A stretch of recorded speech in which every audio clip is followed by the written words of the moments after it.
When the Republican members of the U.S. House of Representatives come back in on Monday, they're going to have a lot to sort out. Why, you ask? Because 9 different individuals are now seeking the speakership of the House.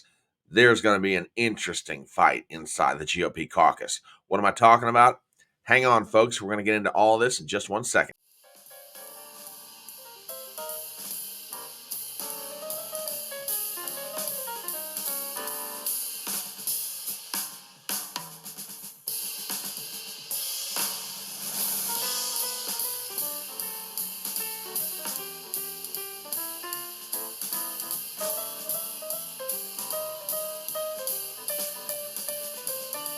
My name is Brian Trippett. I am your front porch conservative. Step on up to my electronic front porch and let's talk.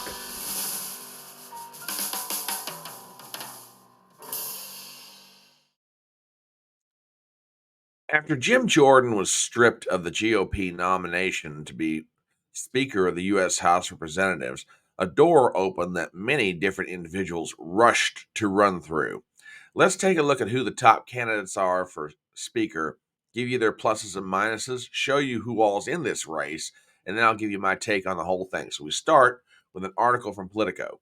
Headline: GOP Speaker Chaos. 9 Republicans will battle for the top spot. Each candidate faces a near impossible task of succeeding in both an internal vote and then a tricky floor vote. Okay.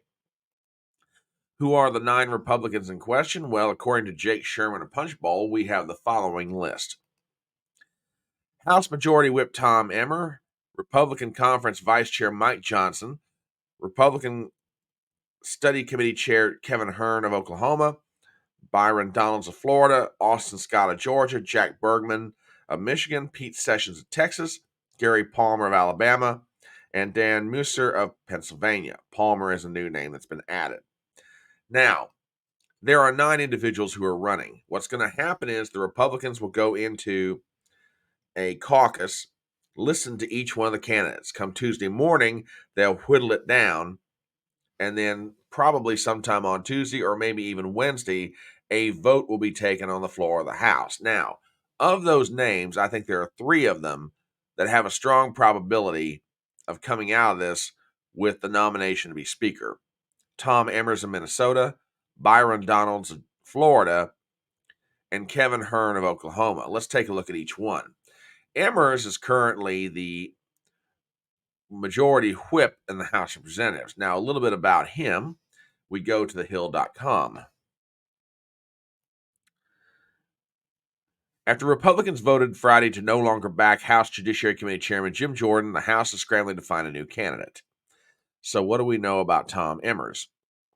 He was elected to the Minnesota House of Representatives in 2005 and then stayed there till 2011.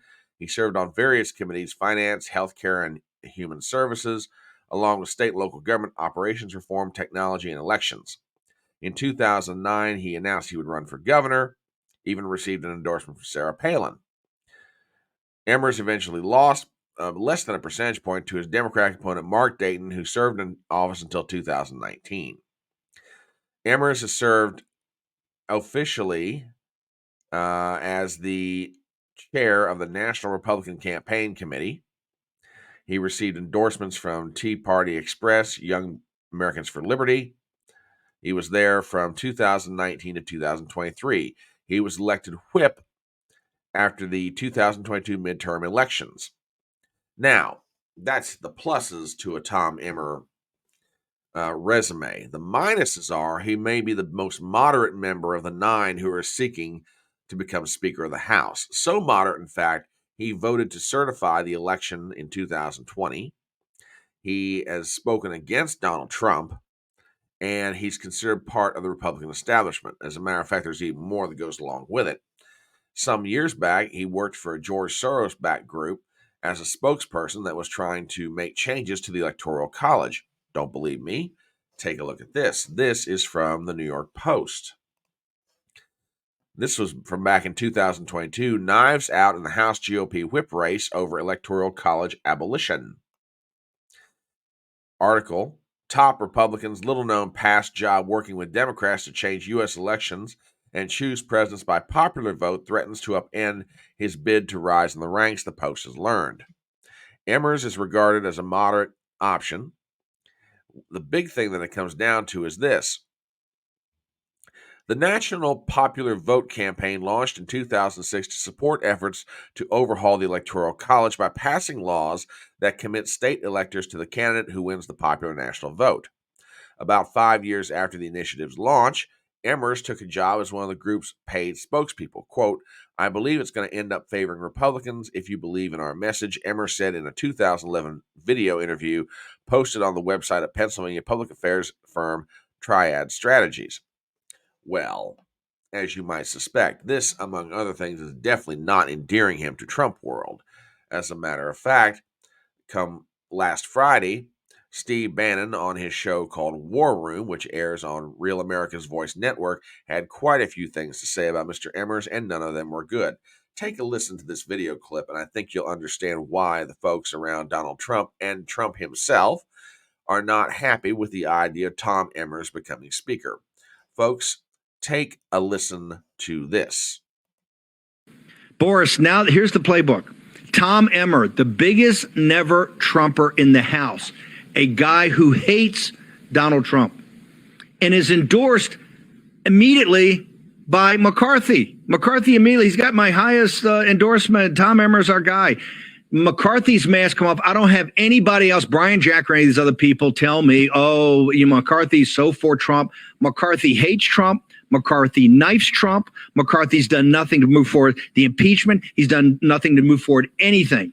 No support of Trump at all. And he just proved it because he unmasked himself with backing Tom Emmer to be Speaker of the House. And here's the probability Tom Emmer is going to be Speaker. 0. Boris Epstein, tell me about Emmer. Okay, I'm going to stop it right there. So you begin to see the point. The folks in Trump world don't want Emmer by any stretch of the imagination. As a matter of fact, reports are already coming out that about 12 or more Republicans are lined up to vote for Emmer should his nomination get to the House floor. So how that one shakes out, don't know yet, but I'll say this. The odds are stacked against Emmer. And the worst part about it is he's establishment through and through. If you didn't like McCarthy, you really won't like Tom Emmer. Which kind of gets us to our second choice on the other side, Byron Donalds of Florida, relatively young member of the House, in the Freedom Caucus.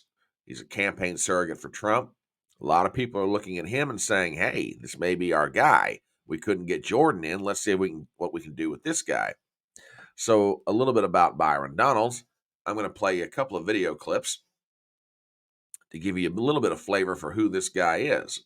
So we'll start first with an interview on the Greg Kelly Show on Newsmax.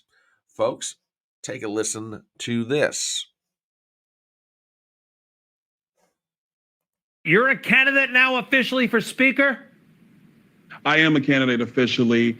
We put out a notice on our X that telling the American people and my colleagues that I've thrown my hat in the ring to run for Speaker of the House. Look, let's be very clear. Our House right now, we're having some issues.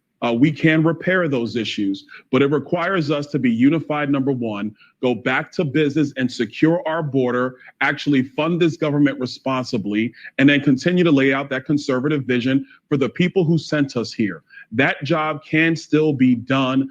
I believe I am the leader that can get that job done. That's why I threw my hat in the ring to run for Speaker of the House. Okay. So there comes Byron Donalds. I will play you one more clip. This comes from Fox News. I'll play you just a snippet of it. I think this is actually pretty good feel for what he is. The clip runs 5 minutes long. I won't play the whole thing, but I think what we've got here is an idea of who he is. So let me pull this up and take a listen to this. Tuesday, GOP Congressman Byron Donalds joins us next. Congressman, thanks for joining us this morning. So what is your pitch to the GOP conference? What are your priorities? My pitch is very simple. First, we got to get back to work immediately. We have to get these appropriation bills done. We must secure our border. If we're going to continue government funding, the border must be secured. And the White House has to realize that and take us seriously. Number two, we have a true ability to expand our majorities past this Congress. We can do that with strong, direct leadership where the White House knows where we stand. The American people see the strategies and the work that the Republican majority is trying to get done. I totally believe that. And number three, we can have unity in our conference. It's going to start with a fresh voice in leadership, working with all of our colleagues to accomplish the mission that our voters sent here to do. Okay, that's Donald's. Now, I said there's a third person involved. That's Kevin Hern. This is the sleeper. This is the one I'm not sure what's going to happen with. Kevin Hern's a congressman from Oklahoma. He's the chair of the House Republican Study Committee. By all accounts, he is conservative. By all accounts, he is everything you would otherwise want. He's a member of leadership, but I don't know that he has all of the odor on him politically as being a member of the leadership, much like a McCarthy, a Scalise, or an Emmer would. But there is one potential problem to Mr. Hern, and some people are pointing this out. I'm going to take you to the website of Joe Messina, who's a podcaster in his own right. He points out some information, which, by the way, I will tell you up front, this is secondhand information. I am not verifying it, endorsing it, or anything else. I'm just saying this is being reported about Kevin Hern. Let me take you to the Messina's website and show you what I'm talking about. Headline: Representative Kevin Hern reportedly profiting ongoing wars in Ukraine and Israel runs for speaker. Now, I'm going to take you deep into this article and show you the following. According to Unusual Whales, a platform that specializes in providing financial support and market evaluation tools, Representative Hern appears to be the main beneficiary of the current wars in Ukraine and Israel based on his stock ownership. Interesting. A report from the company alleges that Hern has a pattern of purchasing military stocks prior to influential news events. For instance, in August 2021, he invested in Lockheed Martin. Okay, no big deal necessarily. But 2 weeks later, the aerospace firm was awarded a $10.9 billion Air Force contract. This timing and nature of these acquisitions have sparked a series of questions regarding the moral implication of such measures. Representative Hern has purchased stocks in organizations such as FSKKR Capital Corp., which lobbied Congress on taxation and Internal Revenue Code matters. Reportedly, Hern supported their efforts and profited 33.2% when he sold their stock. Last month, he purchased stock in Raytheon, a weapons manufacturing company, prior to the intensification of tensions in the Middle East conflict between Israel and Gaza. Additionally, Hern invested energy stocks in like Next Era Energy, ExxonMobil Corp., Pioneer Natural Resources, and Devon Energy Group. Unusual Whales has reported that Representative Kevin Hern has financial conflicts of interest beyond his stock holdings, such as receiving substantial lobbying from military companies and political action committee donations. Ooh, okay. Mr. Hern has problems. Now, the only reason I bring up Hern's name is this. It is altogether possible that he emerges as the better of the two alternatives. Here's Tom Emmer on one side. He's moderate. He doesn't like Trump, doesn't get along with Trump world, and he's establishment. So you have the Freedom Caucus is going to be like, not just no, hell no, we don't want Tom Emmer. On the other side, you got Byron Donalds, young, fresh-faced, strong in his opinions, lines up with the Freedom Caucus. The moderates may say, no, we can't take him. Here comes Kevin Hern up the middle. He might be the split between the two that gets the speakership. But if he does, and if what is being alleged about him is true, he could be crippled right out of the gate. So how all this shakes out, we'll see. Don't know yet, but it's going to be really interesting to watch. Well, that's what I've got to say about it. What do you say? As we start to wrap up this video, please do me some favors as always. Number one, if you're not a subscriber to the channel, please do so. Number two, please leave a comment below. I'd love to know what you think about it all. Number three, please share the video around Number 4, hit the bell for notifications. Want to make sure you're always aware when new material is coming out. And finally, please give me a thumbs up. My name is Brian Trippett. I am your Front Porch Conservative, and I'll see you next time.